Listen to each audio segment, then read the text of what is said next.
We are WNST, AM 1570, Towson, Baltimore. We're back here at Faidley's in Lexington Market. It is the Maryland Crab Cake Torch presented by the Maryland Lottery. There's four different. They did this art contest last year, and we had four artists that had four different winning art pieces. One is Ocean City, one is the bridge, the Bay Bridge, and some horses and some crabs and some herons. I've been giving these away. People are excited to get them. Haven't had any winners yet, but we'll have winners. Everybody's a winner. It's a Maryland Lottery. Our friends at GBMC as well. I'll be a winner when I get my checkup later on in the month. Know that I'm healthy at 57. GBMC keeping me alive. And Farnan and Dermer, when I had that flood last Wednesday morning, saved my keister and my basement, and my wife is appreciative. She's in Italy right now. Stephen L. Miles, the man, the myth, the legend, is here. We're at Faidley's having crab cakes, trying to have some fun. So I was talking about Baltimore, and you talked about being in Santa Barbara. Your whole life is in Baltimore. You can't leave here, right? I mean, this Absolutely. And everybody I know who moved away, friends, they all end up coming back. Something about being home. What is it? I think it's the familiarity and when you're sitting down with an old friend that you haven't seen for 30 years. Time stands still. You can't visit old friends when you're in Peru, right? You can't visit them, and also I think they reach a point in life where you become acquaintances. You know what I mean? Like, I've known you for a zillion years now, so I haven't seen you for years. This is fun. But it's like, what time stood still? You're the same Nestor. That's my point. It was 20 years ago that you stood with me when they were when Angelos was going to arrest me if a riot broke out at that Free the Birds. You literally met me as my lawyer and stood next to me and sat next to me in case they pulled some shit. Right. Literally, that's the kind of guy you are. Yeah, that was 20 years ago. Now I'm probably also thinking about a lawsuit. I can make some money. But yeah, I did it out of the goodness of my heart. No, you didn't. You wanted to sue Angelos? No, I'm just saying. Listen to me. Throwing you out. Couple things about Angelos that I don't talk much about him. And certainly, he's been dead 2 years. And the day he died, everybody reached to me thinking I was going to have some Trump awful thing. I mean, at the end of his life, I felt sorry for him having that kind of money and that kind of life and not being able to enjoy being the king of the Orioles. He did not enjoy. He didn't enjoy it, and he was always kind of like miserable. And the tragedy of his life was he gave so much money to charities and stuff, but he just always had bad optics. He really couldn't read the room. And I mean, because on paper, the guy really did do a lot. To the day he died, he couldn't read the room. Even when the smoking lawsuit and the public wanted to hang him because he got a half a $500 million fee, but he actually was entitled to $1 billion, but he cut it in half, and somehow or other they still hated him. They still hated him. I felt bad for the guy. Well, he was his own worst PR machine in a lot of ways, but you gave me a piece of advice, and I'm going to tell you what Jim Palmer said to me at Jim Henneman's funeral, because not many people come up to me and talk to me about him. Like the day he died, there was some weird, like, Nestor's happy. I'm like, what do you mean? The new owner treats me worse for no good reason, to be honest with you. You told me that day, and you said it in your flippant Steve Miles way. You're like, you'll outlive him. That's what you said to me. You're like, you're going to outlive him. Well, I outlived him. You were right. There you go. You were like, you're going to live longer. You're going to be happier. I mean, that's what you told me 20 years ago when I was 36. And I thought I ruled the world. I'm 57 now. I'm like, well, he's gone. The kids have all the money. They have very little of the glory. They had really not a lot of fun. And I hope they're having fun with all the money they made. I mean, and if you made $2 billion and you're not having a good time, that's on you. Because the rest of us are here trying to figure this out, right? I had season tickets for a very long time at Memorial Stadium and for a good while at the new ballpark until I couldn't even give them away because the orders were so bad.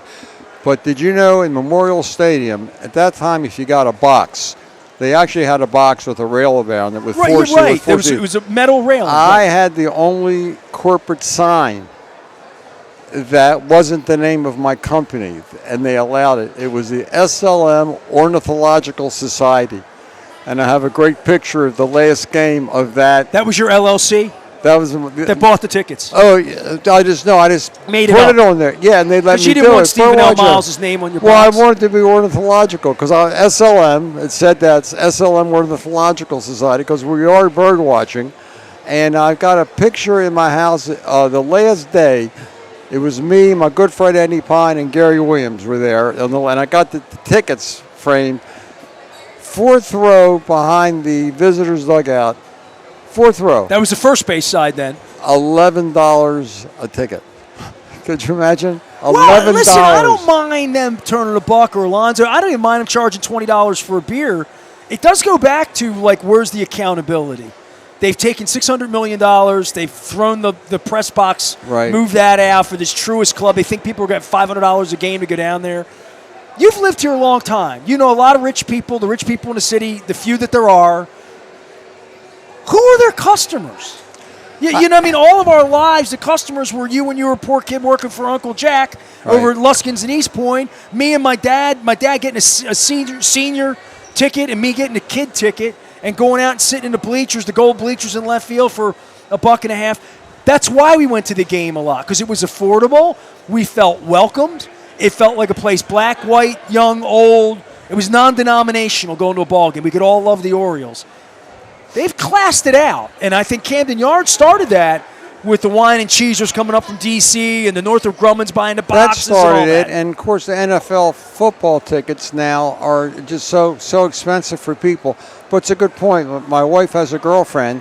She has two big sons, and she can't get your tickets for free from her law firm. But she can't afford to go for free anymore because of the parking. Because what it costs for a beer, and her kids are big guys and eating that. It's sort of. It's a $200 a night just to eat. No, it's unbelievable. Just yesterday where I was, wherever I was, Costco or Sam's Club, whatever, and you get the certificates. Actually, it was Costco and Glen Burnie picking up food for the charity, where you could get selected games, box seats for $49 a piece. Now you know. They're games these are not New York Yankee games or playing the Dodgers on occasion, whatever. But that is like a bargain. But that's $100, $20 to park, and then your kid, mommy, can I have some peanuts? Can I? So you're right. It's a $200 Wednesday night. It's become a very class thing. It's an absolute class. Do you watch the games? Are you still an Oriole fan? Are you engaged? No, not like I was. You know who's pitching tonight? You don't? No. So you're but not. I watch sometimes because it helps me fall asleep at night. That's what my wife says. My wife says true. a ball game put me to sleep. Although this new strike zone keeps me on my toes. It is interesting. It's been the greatest addition to baseball. I was anti it, old school kind of guy, but it's great. And it goes fast. It doesn't delay the game. And when you think about it, you shouldn't decide a game because a guy blows a call, because how's the batter? He doesn't know when to swing or not swing. So it's good for the game, I think. Well, I've been thrown out for 20 years, so I don't talk to umpires or the modern umpires. I go back to Nestor Shylock and Don Denkinger and Ken Kaiser, which were all like the nastiest gym teachers ever. Which is, you're not going to, we're not calling. No question. We're not going to question anything. No question. I'm God out on the field. Right. The modern part of this is the umpire getting it right or wrong. And I thought all along, well, they're just trying to fire the umpires. They're going to make it like tennis, where there's just going to be a line and it's in a round. Right. And I thought, no. Within the first weekend, I realized, no, this is like American Idol or like Dancing with the Stars. There's conflict now. Oh, no, If it was just a ball or a strike and the computer called it, nobody could argue. There'd be nothing to talk about. It wouldn't be fun. Yeah. This is way more interesting and I love to keep the umpires. And I love when they threw out the manager because he said our guy didn't touch, our pitcher didn't touch fast enough. Well, the thing it reminded me of was being in Cuba. You mentioned Cuba and Trump. In '99, I went to Cuba with the Orioles, and I've told this story a couple times this month, but we went to the World Series, the Cuban World Series game, the night before the Castro game you remember on TV down there. And we had the prensa and the passes, and they're like, hey, there's a ball game tonight. And we're like, hey, we're in Havana. What else are we going to do, Right. So we went to the ballpark tonight. It was packed with Cuban people, regular people, weren't the hoi polloi that were at the Castro game. And it was a real game. It was the red team and the green team, and they didn't like each other, and there was a bad call. And when a bad call happens in Latin America, they whistle. Right. So you got 50,000 people they're whistling, right? And the umpire and the manager comes out, and they're Hispanic, and they're ripping up the rule. But it was all that Earl Weaver shit, you know what I mean? Right.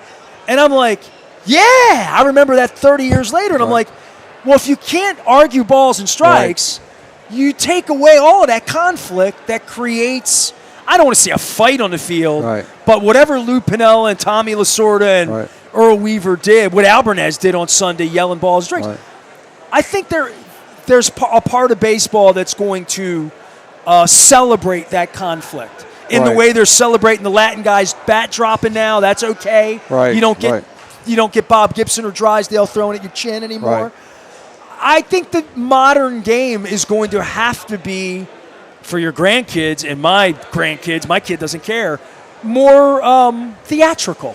And I think this strike zone thing leads to Strike zone helps it because baseball in and of itself, can be boring. it doesn't have the pace like the football, and you have so many games, and you want to get the younger people there, and that's, I think, a big part of the problem because of the expense of getting younger people out, and then you can't take them out on school nights anyway. Like moving a lot of the games earlier, especially in the summer, would be a good thing, but they don't. I think it boils down to, Nestor, would you rather have a packed house and have less price per ticket, or just have mainly these corporate tickets and you don't care if the people are there? And, of course, that you can only get away with If that you're for not so willing long. to spend $20 on a beer, don't go, right? And, Right. and they're saying to you, then don't go. Go to the corner bar Right. and get a $5 beer and watch it on TV. Right, no question. Their media model, today's a great example of this, Steve. You watching the game tonight? I'll record it, sure to watch. No, I'm you gonna won't. say- Do you have Apple TV? Oh, it's on Apple. Oh, okay. Yeah, see? and then You're probably not watching the game tonight. And what's amazing about that, which I think is the point you're making, is the fact that they're making it harder. Like you, in the old days, you go, oh, I'll watch the game tonight. Or put the game on the But radio. now, is it on? In other words, the streaming things, they're grabbing the quick, high-priced buck because Apple's got to be paying a big number, but losing sight of the fact you're losing fans when you do that because the fans, forgetting even the price. Who's got the time or energy? Am I on Netflix? Am I on Why Apple? in the world would Am I go on to Apple and Paradise? register for Apple TV tonight if I didn't have it to Right. watch an Oriole Giant game You're in not. April? I'm not. So the point is that they're grabbing that money from what Apple TV is paying for it, but losing sight of the fact it will hurt you eventually very badly because the fans, they're going to give up and go, if it's on, it's on. If it's not, it's on. I'm not going to kill myself going on media figuring out which one of the streaming services is it on. I think the phrase is penny wise and dollar foolish for not having it. Same place all the time. Get your best TV contract, but keep it in one spot so people can find it. End of story. I woke up this morning and was researching, like, Luke's coming by. We're going to do some football today here. By the way, we're at Faidley's at Lexington Market. Stephen L. Miles is my guest. He's feeling good. 83 years old this week, this young man is, and he's been my friend for 3 decades since I've been on the radio. I woke up at 3, 4 in the morning, and John Miller I invited today. Okay. Because John's in town, and he wrote me back. He's very funny, and he's very nice. He's always been nice to me. Little Louie's guy, all that. He texted me 5 times last week when I told him about this. He's like, my wife has a skybox. We have 44 people coming to the skybox. It's like a reunion. He's like, I don't know how to tell the Giants that I probably should take the weekend off and just entertain my friends instead of actually calling the game. He's like, it's a shame I actually have to call 3 games here this weekend, so he couldn't come down today. But you think about the glory era and the good times we had at Memorial Stadium and the fact that they're still eating off of that to some degree. Fact is, going back to Angela, how do you let John Miller walk? How do you invite him to walk? How do you invite him? How do you offend him? How do you do that? I mean, this guy is so great for the game and as such for the franchise. How do you let that guy walk? So Jim Palmer came up to me, and I have not told this story in the air, but I'm going to tell it to you. Jim Henneman died last year. Jim and I were colleagues in the 80s, of course, and his funeral was a baseball Baltimore who's who, except the front office people of the Orioles weren't there because they didn't respect him enough, the new people. The Rubenstein people didn't know anything about Jim Henneman. Right. I walk into the funeral home, and, Tim Kirchin's over there, and Rick Vaughn's over there, and Jim Palmer, who I hadn't seen in 15 years, probably. I haven't talked to Jim Palmer in 15 years. Blocked me on Twitter. I don't even know why. And I love Jim Palmer, And I thought maybe he doesn't run his own account, but whatever. Are politically different. But he came up to me at the funeral and could not have been any warmer. It was a beautiful thing. Came up to me, made a joke about Angelos and me, and then proceeded to tell me that he doesn't really get treated any better than I do. that all of these years into this, he's not allowed in the locker room. He's not allowed to talk to the player. I'm like, you're Jim Palmer, and you're treated like that. So you don't have a shot, Nestor. So right, exactly. I'm like, so I don't feel so unspecial. You shouldn't feel bad. I don't feel unspecial at all. It's not personal. Palmer can't get in. I went out to Bet to Philo a year and a half ago. This was the night before Trump got elected. So it was November 6th or 7th, 17 months ago. Rubenstein was giving his speech. He bought the team, and he's out there. Everybody's there. I'm the only guy without the yarmulke. You know, I came out to Pikesville, and everybody in the synagogue knows me. I sat with Mark Rembaum, and a bunch of friends were there. He gave his speech. I waited to the end of the end. A lot of kids had baseballs, and they wanted this signed because he's wearing his Oriole hat. You know, it kind of looks like the fourth guy in Going in Style to me. Like Art Carney, remember the three guys? Right? Sure. One was God. What was it? George Burns, right? He kind of reminds me of the fourth Going in Style guy when he's got the fishing hat on. I walked up to him, and a little backstory is the day he bought the team, I was running around Camden Yards on opening day, and my wife texted me. She was watching the game at home. She's like, hey, the new guy that bought the team, the Steve Martin guy, he just said Louis Aparicio is his favorite Oriole. Oh, okay. So I said, well, whenever I meet him, this isn't obvious, right, that I meet him. I waited at the synagogue. It's not you're Jewish, I'm not. What is the name of it's not a pulpit in your church. What is it called? The centerpiece in that beautiful room. And it's a stage. I don't know what the name, but it's a blessed stage. I've been to enough. All right, but nonetheless. So I waited for the line to clear out. I got in the back of the line. And Greg Ash was the one who told me to come down there. And I went up and said, Mr. Rubenstein, I'm Nestor Aparicio. I've done sports radio here for 35 years. Louie's my cousin. I hear that Louie was your favorite Oriole. Yeah. He thought he had a Sharpie out. He thought I wanted. I'm like, listen. And this was right after the playoff games where they got skunked and the stadium had 10,000 empty seats, that second playoff day. Playoff game with 10,000 empty seats. Tickets were $10. Nobody wanted to come. I came up to him, and I said the thing to him that I've said on the air, that I've said to his president. I said, Mr. Rubenstein, there's been a lot of trauma here. The minute I said that, his eyes glazed over, and I saw the back of his head. He turned away from me looking for another autograph to sign. And I thought to myself, I'm done. You know, I'm done. Like the arrogance. I wonder if somebody poisoned the well. Well, whatever. Somebody said Here to I them, am out at his church on a Thursday night or Tuesday night and saying hello. I gave him my card. He didn't want my card. And I'm like, okay, you don't want me involved with your baseball team. That's sad. Now, I wonder again. And then when I talked to Jim Palmer, that's sad to me. The way I was treated this offseason, it's sad. Especially Palmer. You know what's really sad is I woke up at 4 this morning, and I went on the San Francisco Giants website, and Davey Lopes died yesterday, and he was one of the really good humans I ever met in baseball. Wonderful man, and universally beloved. But I went on the website. I was looking at pitching. I was like trying to who are the Giants? Like Rafael Devers. Trying to think who plays on the team, who's pitching, right? So I was just going to do a little turn, so I sounded smart when I talked to Luke. And I looked on, it said Apple TV tonight. 4 o'clock is West Coast. 4 o'clock, Apple TV. I'm like, well, I ain't watching the game. No question. This time last year, Luke and I But yeah, you got the Apple TV. I don't have any Apple TV. Okay, but your point is nobody's going to buy it to watch a game or a couple of games. I don't watch movies. Why would I have Apple TV? And you're not going to go to the effort to even... But here's the real problem, Steve. Last year, I went to Toronto for the opener. And you know how we always in Baltimore, we give that next day off? Well, they don't have to do that in Toronto. They got a dome. They don't have to worry about it raining on opening day. So they had opening day was Thursday, and then our flight back was Saturday from Buffalo. So Luke went to the game on Friday because he's got a press pass from Ron Shapiro's kid who runs the Blue Jays. Mark, who I know well, Baltimore guy, denied me a press credential in 2 countries now. So I went up to Toronto, and on that Friday night, I paid for my ticket on Thursday. I went with Howard Scher and all of his goons. We had a good time. They bought me vodka drinks. Orioles won. Rutschman hit 2 home runs opening day. The next game is Friday night, and I'm out at the bar. I went to the Keg up in Toronto, and the Raptors were playing. Obviously, it's basketball, so it was April. Or actually, it was late March. And I said, is the game on tonight on Apple TV? He's like, no one in the city will have the game tonight. in Toronto. Oh. Now, there's 5 million people. Right. The Blue Jays went to the World Series last year. This is the second game of that season. Right. On a Friday night, every single bar in Toronto, the game's at the Dome. If you want to go to the game, you go to the game, but we don't subscribe to Apple TV in our bar. So the game's not going to be on bars in Baltimore tonight either, to your point. Talk about restricting the game. If I'm out tonight at Costas and I want to watch the game, they have to figure out how to rip down Apple TV in order to get the game on. I don't get their logic.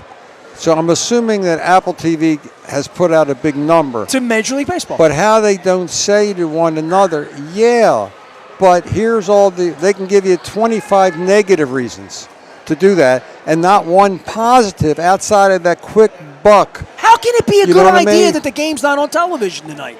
In San Francisco either. No, if you're in downtown San Francisco, unless you have Apple TV, you're not watching the game. It's the short-sightedness of it that, I like to observe catch up to human them at some behavior. point. Right. There's no question because you don't have it. So, again, it's also the human nature. I'm not going to go search around like what's streaming because eventually they're all going to start bidding each other on the streaming services. And again, it's got to be one. It'd be like Faidley's Market here, which by the way is great.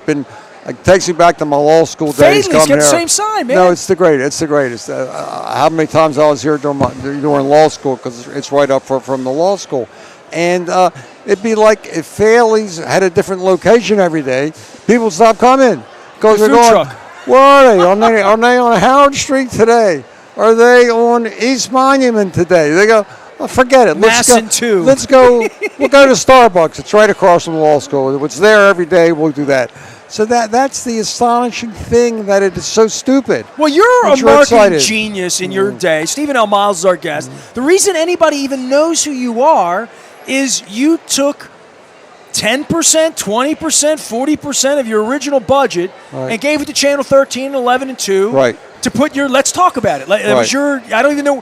Where did you come up with all that stuff? I mean, was that your Uncle Jack being the cheapest guy in town and knowing that you had to have an ad? I grew up in a retail business. Well, lawyers couldn't advertise. You were the first one that could do it. You couldn't which is kind of funny in of itself that lawyers who will send lawyers to file a lawsuit so that the crazy groups have the right to parade, but the lawyers with themselves would not let other lawyers advertise for freedom of speech like they didn't want to give it to the lawyers. It was very bizarre. Well, it was a little bit tawdry that you advertise, right? It'd be like a doctor advertising. If I was a doc, I don't need to advertise. I'm such a great doctor. Lawyers don't advertise. No lawyers advertised back in your era. You were really... The young lawyers ought to thank me. I was like the Jackie Robinson of the time because Jackie took some arrows. He took some crap. Yeah, and I because the other lawyers, they all hated lawyers advertising, and I really say the reason was one, they didn't want me getting the business as a result of advertising, number one, and they always had this holier than now, and it'll cheapen the profession, but. So I took the bullets for them, number one. I took the equivalent of the N-words for poor Jackie Robinson, what that poor guy went through, being the first black guy, of course, in baseball. And I think it was also because they wanted to protect their fiefdom. And the best thing that happened to lawyers now is the fact that all the hospitals advertise. Okay. That changed the landscape on that. Because they were part of putting them the money up for the Bar Association. They get a lot of donations to fight lawyers from advertising. What was your percentage of advertising in the early days when you just had an office or two and you became famous? In my world, I just started seeing you on Evening Magazine or on TV or in the news. You were a unique dude in a suit, and let's talk about it. And you were ubiquitous. I'm sure at that time it was just incredibly expensive for you to advertise. It was expensive, but you could, as the first one, you could do it easy. In other words, first off, you basically had three stations. You had WBFF, and if you wanted to watch reruns of Hopalong Cassidy, if you hold the antenna over Wrestling your head. on Saturday, yep. And so you basically you only had three stations, and there was no competition.